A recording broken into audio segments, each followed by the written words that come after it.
Olá, eu me chamo Ana Júlia e vou apresentar o meu material didático intitulado Escrita Criativa, Experiência, Memória e Imaginação na Construção de Textos Autorais.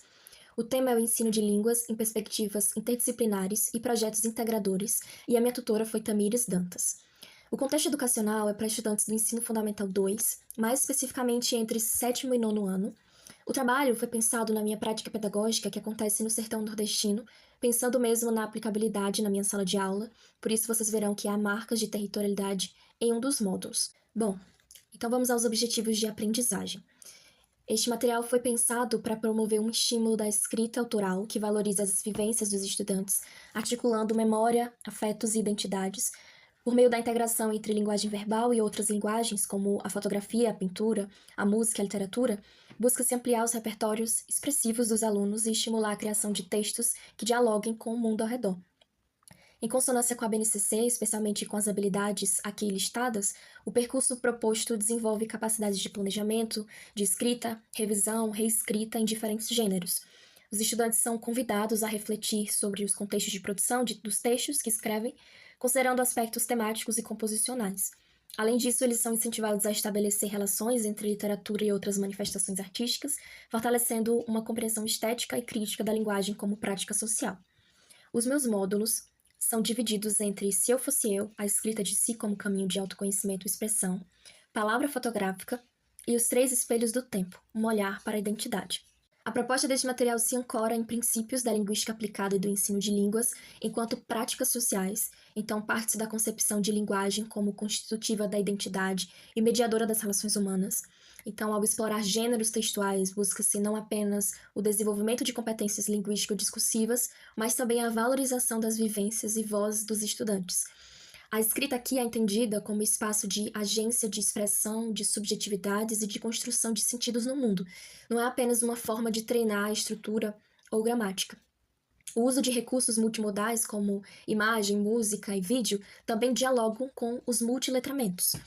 Além disso, ao trazer vozes como a de Conceição Evaristo ou o olhar sobre o sertão nas fotografias de Evaldo Macedo Filho, há a valorização dos saberes locais e as experiências de grupos silenciados, e que dialogam com uma perspectiva decolonial da linguagem.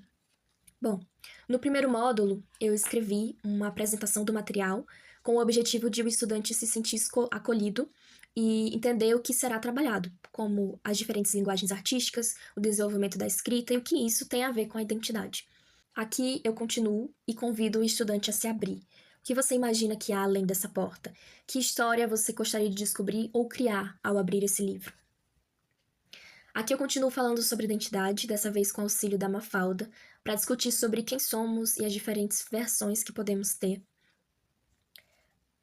Aqui há um jogo para refletir de uma forma mais subjetiva. Se você fosse você, é uma pergunta bastante profunda. Então eu trouxe fotografias do Joaquim Müller, que são também uma espécie de metáfora que ativam a imaginação. Então eles podem clicar para escolher mais de uma opção. Todas estarão certas porque é algo subjetivo. Tem também um link que o estudante pode ver mais fotografias do artista. E prosseguindo, aqui temos o texto Se Eu Fosse Eu, da Clarice Lispector, para motivar reflexões sobre esse assunto.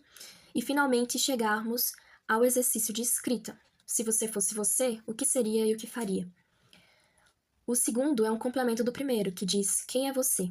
Aqui o estudante é convidado a escrever de forma livre. A ideia é que todos os textos produzidos sejam compartilhados no Padlet, nesse ambiente virtual, que é só clicar no link que está aqui disponível, e assim o professor tem acesso e a turma também pode ler como mural. Então as perguntas dos exercícios já estão todas aqui.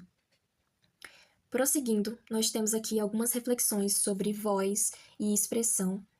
E o aluno é levado para a música de Gal Costa, que fala sobre a importância de ter uma voz e o que isso representa.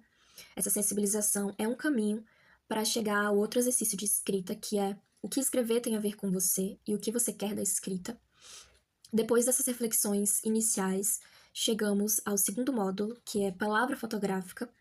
Aqui é feita uma relação entre palavra e imagem. Nós começamos com a pergunta: você já leu um texto em que as palavras pareciam tão reais ao ponto de formarem uma fotografia em sua mente? E o estudante é levado a um link que contém o poema de Conceição Evaristo. Depois, o inverso, sobre como uma fotografia pode se tornar uma história. Aqui temos uma foto de Evaldo Macedo Filho e da obra de Rosana Paulino, que dialogam com o poema lido na página anterior, e tem também mais informações sobre a obra da Rosana ao clicar nesse mais amarelo. Aqui, então, eu faço uma explicação sobre a relação entre palavra e imagem, e depois nós temos uma breve explicação sobre como é importante conhecer os gêneros textuais para construirmos textos com propósitos comunicativos. E aqui eu retorno o texto da Clarice Lispector com um quiz que faz o estudante refletir sobre o texto e mostrar seus conhecimentos prévios. Então eu pergunto qual é o gênero textual e já explico cada um com sua definição também.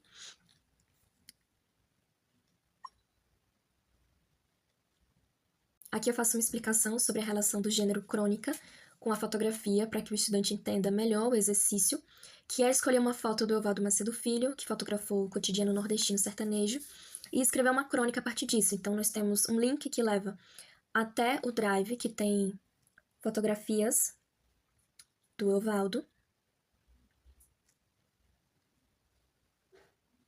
e também um link para compartilhar o texto depois de escrito.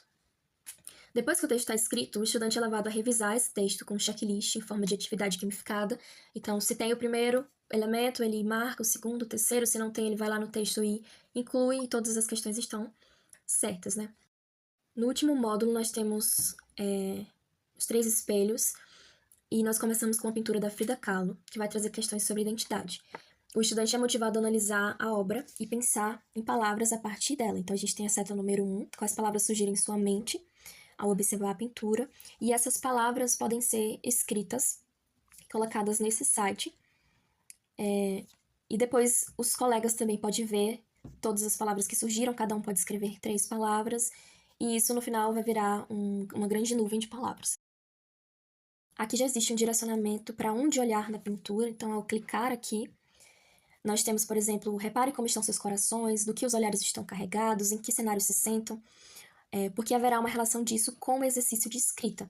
Então, nós chegamos a ele, o primeiro número é o olho, então ele fará uma divisão numa folha, exatamente como está exemplificado aqui, para que tenha um espelho de um lado que ele consiga se ver, uma foto antiga, do seu eu antigo, enfim. E depois tem uma segunda informação, que é esse exercício de subjetivação, em que ele vai escrever palavras em cada lado dessa folha, e tem uma instrução de como ele deve fazer isso, do que ele deve pensar ao fazer isso, e depois compartilhar o texto no link, mais uma vez, do Padlet. E aí nós vamos chegar ao exercício de escrita de texto daqui a pouco. Ainda tem mais algumas reflexões, e antes de partir para a próxima etapa, nós temos uma música do Los Hermanos chamado Velho e o Moço, em que temos também essas questões sobre identidade, diferentes eus. Depois disso, nós temos uma instrução sobre o gênero que será escrito no exercício, que é a carta, e qual a função desse gênero. E por fim, chegamos aos 3 espelhos, que é esse exercício em que o estudante escreve uma carta, em que ele escreve para ele mesmo como ele se vê, como ele é agora, como ele se via quando era criança e como talvez se veja na velhice. Com o que ele diria para cada uma dessas versões. E por fim, a gente tem uma revisão com os principais pontos que foram vistos no material. Por exemplo, quando escrevemos, deixamos marcas da nossa identidade, visão de mundo e pertencimento. Então isso, o estudante vê que é verdadeiro, ele marca, e aí tem mais uma explicação sobre, e ele pode clicar em ir para a página e ir exatamente onde isso foi explicado. Em todas as páginas da revisão, ele pode voltar ao conteúdo, por exemplo, sobre gênero textual, e tem uma explicação por que essa afirmação é falsa, e ele pode se aprofundar mais nisso depois. Sobre crônica, ele marca, e tem outra explicação, e assim por diante. Então, para encerrar a trilha, tem um texto também, e que leva até um vídeo que eu produzi, eu narrei, que o texto é da Glória Zandua, que fala sobre por que escrever, por quais motivos a gente escreveria.